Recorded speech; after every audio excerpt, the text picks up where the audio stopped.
بسم اللہ الرحمن الرحیم رب اغفر وارحم وانت خیر الراحمین۔ سامعین کرام، عمران خان صاحب اور بشرا بی بی اور تحریک انصاف کا مشکل سے مشکل وقت گزر رہا ہے۔ بڑا دلچسپ ڈیولپمنٹ ہو رہی ہے پورے اسلام آباد کی سیاست میں، وہ آپ لوگ کے سامنے رکھ رہا ہوں، لیکن سب بھائیوں سے مجھے بانگ گزار کہ ویڈیو کو آخر تک دیکھیں اور سکپ نہ کریں، اور جن بھائیوں نے چینل کو سبسکرائب نہیں کیا وہ کنجوسی نہ کریں اور چینل کو سبسکرائب کریں اور ویڈیو کو لائک کریں اور شیئر کریں۔ تو عمران خان صاحب اور بشرا بی بی اور تحریک انصاف کی مشکلات میں دن بدن اضافہ ہو رہا ہے۔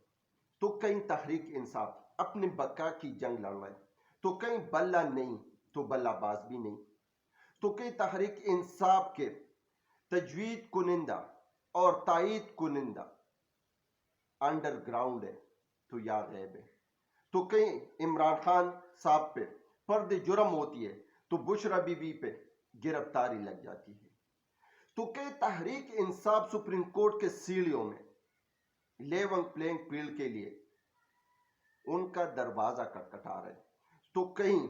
تحریک انصاف کو ورچوئل جلسہ کرنے کی بھی اجازت نہیں، اگر کرنے کی اجازت بھی دی جاتی ہے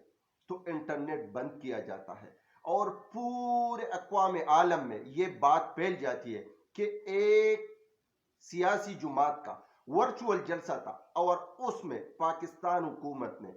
انٹرنیٹ بند کر دیا، اور اس پہ اتنی گرما گرمی ہو جاتی ہے، اور پھر پی ٹی اے کی طرف سے یہ جواب آ جاتا ہے کہ اب ہم ٹیکنیکل پوائنٹ ڈھونڈ رہے، اور اس طرح پہلے بھی ہوا تھا اور اس بار بھی یہ گیم کھیلا گیا۔ کئی زرداری صاحب اپنے بیٹے کا سینا گلی گلی میں کوچے کوچے میں ڈھونڈ پھر کے دکھا رہے کہ میرا بیٹا وزارت عظمیٰ کا امیدوار ہے اور وہ وزارت عظمیٰ بلاول زرداری کو ملے گی۔ تو کئی مولانا صاحب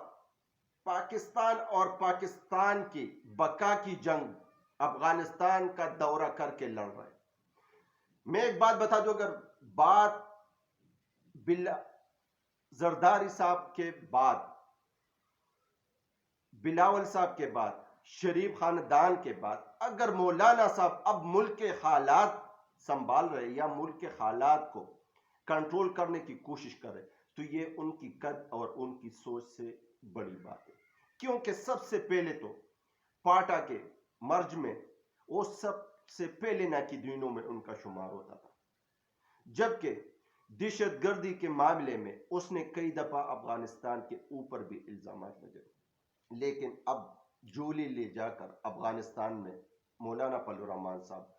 پاکستان کی امیج کو درست کرنے کی کوشش کر رہے، ایک اچھی سوچ ہے، ایک اچھی اقدام ہے، لیکن یہ مولانا صاحب کی بس کی بات نہیں ہے، اور وہ بھی اتنے ناسمجھدار لوگ بھی نہیں ہے کہ وہ مولانا صاحب کے کہنے پہ حالات بہتر ہو جائیں گے۔ بے شک وہ ہے اچھی لوگ ہیں، سوچ رکھنے والے لوگ ہیں، اور اپنے مہمان کا قدر کرتے، اور اس حد تک مولانا صاحب کے ساتھ وعد اور شنید کی جائے گی اور اس کو مطمئن کیا جائے گا کہ ہماری طرف سے آپ کو کوئی نقصان نہیں پہنچے گا، جبکہ دوسری طرف آل شریف ان کے پانچوں انگلیاں گھی میں اور سر کڑائی میں۔ نیب بورڈ کا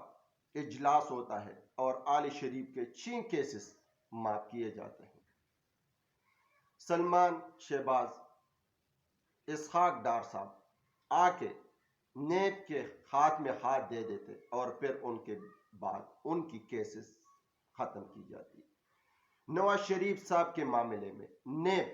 ہاتھ اٹھا لیتے، کیونکہ مدعی جب چست ہوتا ہے اور مدعی جب سست ہو جاتا ہے تو پھر کیسز میں بچتا کیا ہے، کیونکہ صرف اور صرف ان کا کام یہی ہے کہ ایک عمران خان صاحب کے پیچھے کیسز پہ کیسز لگا لیں۔ عمران خان صاحب کا عدالت میں کسی سے بات ہوتی ہے، وہ کہتا ہے کہ نواز شریف صاحب کی نااہلی پہ، تو اس نے کہا کہ ابھی اس پہ میں بات نہیں کر سکتا۔ دوسری دفعہ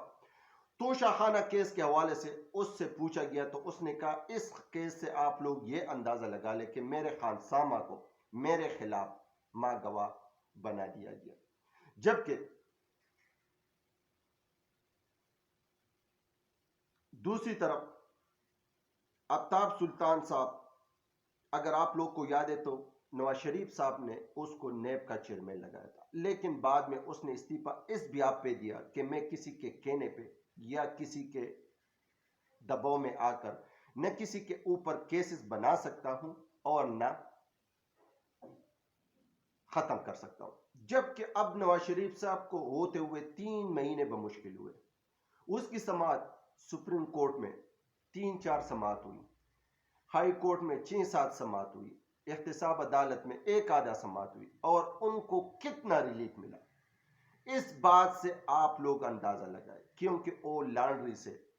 دھلا ہوا بے داغ ہو کر باہر نکلائے، اور ان کے سارے پاپ، سارے پچھلے جتنے بھی گناہ جو ہمیں بتایا گیا تھا کہ وہ اشتہاری ہے، جو ہمیں بتایا گیا تھا کہ اس نے کرپشن کی ہے، جو ہمیں بتایا گیا تھا کہ وہ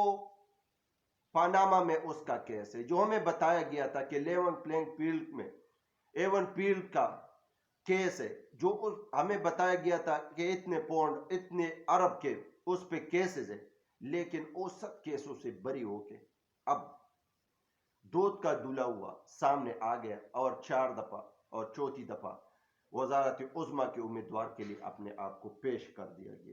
تو یہ ریلیف اس کو ملا ہے، جبکہ ان کا مجرم پن ختم ہو گیا، اشتہاری پن ختم ہو گیا، ایون فیلڈ ختم ہو گیا، اور منی لانڈرنگ بھی ختم ہو گئی۔ تو یہ حالات ہے کہ یہ کیا کچھ ہو رہا ہے علی شریف کے ساتھ، کیونکہ ان کو فیسیلیٹیٹ کر رہا ہے۔ اور اب نواز شریف صاحب کہہ رہے کہ مجھے 2/3 اکثریت ملنی چاہیے۔ اگر 2/3 اکثریت بھی نہ ہو تو مجھے سمپل اکثریت چاہیے، لیکن اس کے راستے میں ایک رکاوٹ ہے، اور وہ ہے پی ٹی آئی۔ اور جب بلہ ہوگا، جب بلے کے امیدوار ہوں گے، اور جب عمران خان صاحب کی سوچ اور فہم ہوگی، تو پھر ان کے لیے مشکل ہوگا سروائیول کرنا سیاست میں، کیونکہ ان کے اپنے پارٹی کے اندر اتنے اختلافات اور اتنے انتشار ہے، کیونکہ اس نے تو سیٹیں دے دی ہیں، لیکن ان کے اپنے پارٹی کے لوگ سارے ناراض ہیں۔ دانیال عزیز صاحب، اس کی وائف کی سیٹ، اور اس طرح اس نے کافی چیزیں یہی بتائی کہ میں اب آزاد حیثیت سے الیکشن لڑوں گا۔ تو اسی طرح بہت سے اور بھی لوگ ہیں جو ان کو ٹکٹ نہیں ملی تو وہ آزاد حیثیت میں الیکشن لڑیں گے، کیونکہ نواز شریف صاحب تو اب تر و تازہ ہو گیا، لانڈری سے دھلا ہوا بے داغ ہو کے سامنے تو آ گئے، اور ایف آئی اے، نیب اور حکومت پاکستان اس نے اس کے خلاف